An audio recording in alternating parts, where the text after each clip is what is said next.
Today I'm going to show you how to view games under $15 on itch.io in just a few quick steps.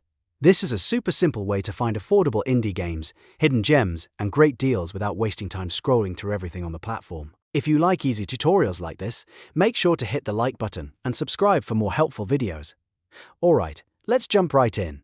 First, open your browser and go to the itch.io website. Once the homepage loads, take a look at the top menu. You'll want to click on Browse. This is where itch.io organizes its games, tools, and other content into categories and filters, making it much easier to narrow down what you want. After you click Browse, you should see a list of filtering options on the page.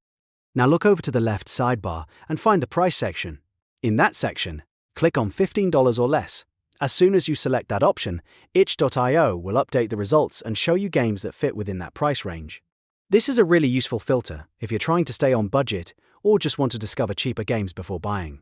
You can then scroll through the results, compare titles, and explore different genres until you find something you like.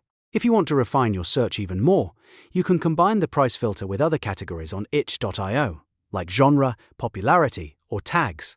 That makes it even easier to find exactly the kind of game you want. And that's it. You now know how to view games under $15 on itch.io. It only takes a few clicks, but it can save you a lot of time when browsing for new games. If this tutorial helped you out, please hit like and subscribe for more quick and useful how-to videos. Thanks for watching, and I'll see you in the next one.